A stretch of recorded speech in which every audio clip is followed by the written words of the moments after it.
ये कोफ्ते हो गए हैं। मैं इसमें थोड़ा सा धनिया से थोड़ा सा इसको गार्निश कर रही हूँ और ये कोफ्ते बन के तैयार हो गए। Welcome to spicy secret, this is Amrita. तो आज हम फिर एक नई डिश के साथ आए हैं। उससे पहले अगर आपने चैनल को सब्सक्राइब नहीं किया तो प्लीज़ सब्सक्राइब करें और ज़्यादा से ज़्यादा शेयर एंड लाइक करें।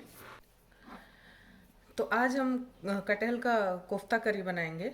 हमारे यहाँ पे जो कटहल मिलते हैं, दो तरीके के मिलते हैं। एक फ्रोज़न मिलता है और एक दूसरा इन ब्रायन और इन वाटर मिलता है। मैं इन ब्रायन लेके आती हूँ। इसको हम खोलेंगे और इसको हम खोल के फिर इसको अच्छे से वॉश करेंगे। ये दो मैंने टोमेटोज़ लिए हैं, इसको मैं प्यूरी बनाऊँगी टोमेटोज़ को। ये जिंजर गार्लिक का पेस्ट लिया है। ये मैंने एक मीडियम साइज़ अनियन चॉप किया है।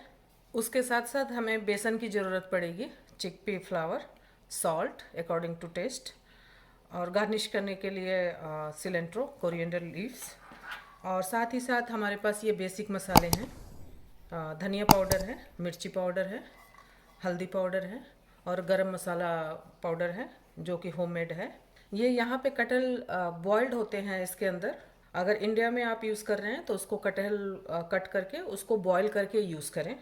और इसको मैं अभी फूड प्रोसेसर में इसको छोटे छोटे पीसेस थोड़ा क्रश करके मैं ले लूँगी, तभी उसके कोफ्ते बन पाएंगे। Same process raw jackfruit का भी है। रॉ कटहल, अगर कच्चा कटहल लेते हैं तो उसको भी बॉईल करके वैसे ही आप ले सकते हैं। फूड प्रोसेसर में इसको छोटे छोटे टुकड़े में हो जाएंगे, क्रश हो जाएंगे। ये मैंने इस तरीके से इसको क्रश कर लिया है। ये बिल्कुल इसको पेस्ट नहीं बनाना है, थोड़ा सा इसको पल्स रोक रोक के थोड़ा सा इसको चलाना है, दैट्स इट, पेस्ट नहीं बनाना। इसको मैंने इस तरीके से फूड प्रोसेसर में करके कर लिया है छोटे छोटे टुकड़ों में। थोड़ा पास से मैं दिखाती हूँ, बिल्कुल पेस्ट नहीं बनाना है। ये 250 ग्राम कटहल है। उसके लिए हम बेसन डाल के इसकी कंसिस्टेंसी हम चेक करेंगे। पहले सिर्फ बेसन डालेंगे, फिर उसकी बाइंडिंग हम चेक करेंगे और उसके बाद बाकी मसाले मिलाएंगे। तो मैंने 3 टेबल स्पून डाला है। इसमें मैंने टोटल 3.5 टेबल स्पून मैंने डाला है बेसन। मुझे ये ठीक लग रही है। आप ऐसे इसको चेक कर सकते हैं मिक्स करके। आप इस तरीके से गोल गोल बना के देख सकते हैं कि ये इसकी बाइंडिंग बिल्कुल परफेक्ट है, आराम से अच्छा शेप आ रहा है इसका। थोड़ा सा turmeric powder, half tea spoon ginger garlic paste, half table spoon salt, pinch of गरम मसाला। अब इसको हम मिक्स करके शेप देके रख देंगे। और मैंने ऑयल भी गर्म करने के लिए लगा दिया है साथ ही साथ। इस तरीके से मैं गोल गोल शेप दे दूंगी इनको। ये इस तरीके से मैंने सारे इसको राउंड शेप दे दिया है। अब इसको मैं फ्राई करूंगी। ये मेरा ऑयल गर्म हो गया है और बहुत तेज़ गर्म नहीं करना, नहीं तो ऊपर से लेयर तो सिक जाएगी, आपको कलर चेंज दिखेगा बट अंदर से कच्चा रह जाएगा। तो आप इसको मीडियम पे ही इसको करें। और ये डालने के बाद आपको दिखेगा कि हल्के हल्के बबल्स आ रहे हैं, इट मीन्स ठीक ठाक हॉट है, बहुत गर्म नहीं है। ये अभी 2 से 3 मिनट हो गए हैं। इसको कलर चेंज होने तक इसको हमको सेकना है, फ्राई करना है। 5 to 6 मिनट्स हो गए हैं मुझे फ्राई करते हुए और ये ब्राउन हो गया है, गोल्डन ब्राउन हो गया है। मैं ज़्यादा डार्क नहीं करना चाहती इसको, इतना इनफ है, ठीक है। अगर आपको थोड़ा डार्क चाहिए तो आप कर सकते हैं, बट मैं इसमें इसको निकाल रही हूँ। ये अच्छे से सिक गए थे मेरे कोफ्ते। इसमें जो इसकी आउटर लेयर है थोड़ी सी ये सॉफ्ट हो गई है, आप ऐसे देख सकते हैं। तो ये मेरा कलर बिल्कुल परफेक्ट है, इससे ज़्यादा मुझे करने की ज़रूरत नहीं है। ये मैंने दूसरी कढ़ाई ले ली है, उसमें मैं थोड़ा सा ऑयल डालूँगी। ये ऑयल गर्म हो गया है। ये सारे मैं मसाले इसमें डालूंगी जो खड़े मसाले हैं। तेजपत्ता, दालचीनी, लौंग, 2 छोटी इलायची, 1 बड़ी इलायची, क्यूमिन सीड्स लूँगी। साथ ही साथ इसमें हम ये प्याज डाल देंगे। प्याज को हम तब तक भुनेंगे जब तक ये थोड़ा सा सॉफ्ट और इसका कलर भी चेंज हो जाना चाहिए।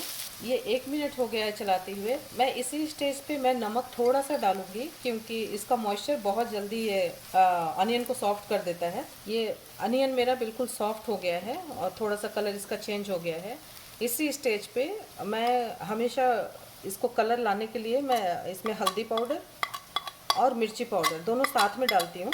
इसकी जगह पे आप अगर चाहें तो, अगर ये मिर्च स्किप करना है क्योंकि ये स्पाइसी होता है, तो आप कश्मीरी लाल मिर्च भी यूज़ कर सकते हैं। इमीडिएटली इसको भूनना नहीं है मुझे, इमीडिएटली इसमें मैं जिंजर गार्लिक पेस्ट डाल दूँगी। ये 2 मिनट हो गया है जिंजर गार्लिक पेस्ट डाल के, थोड़ी उसकी स्मेल थोड़ी कम हो गई है। तो इसमें मैं टोमेटो का पेस्ट डाल दूँगी, प्यूरी जो बनाया था।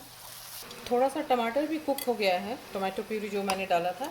इसी स्टेज पे मैं ये धनिया पाउडर डाल दूंगी। फिर इसको हम तब तक भूनेंगे जब तक इसमें से ऑयल बाहर ना आए। ये मेरे मसाले 2 से 3 मिनट में ही भून गए हैं। इसमें से ऑयल बाहर की तरफ आ रहा है। इसमें मैं 2 कप पानी डालूंगी ग्रेवी तैयार करने के लिए।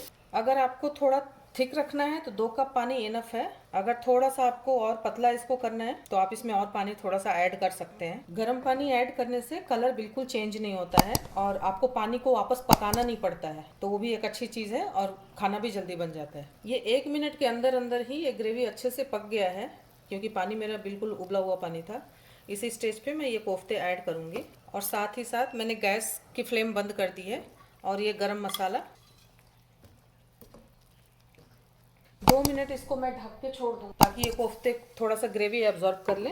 ये कोफ्ते हो गए हैं। मैं इसमें थोड़ा सा धनिया से थोड़ा सा इसको गार्निश कर रही हूँ और ये कोफ्ते बन के तैयार हो। ये रेसिपी आपको ज़रूर ट्राई करना चाहिए और अपना एक्सपीरियंस कमेंट में लिख कर ज़रूर बताएं कि कैसा बना है।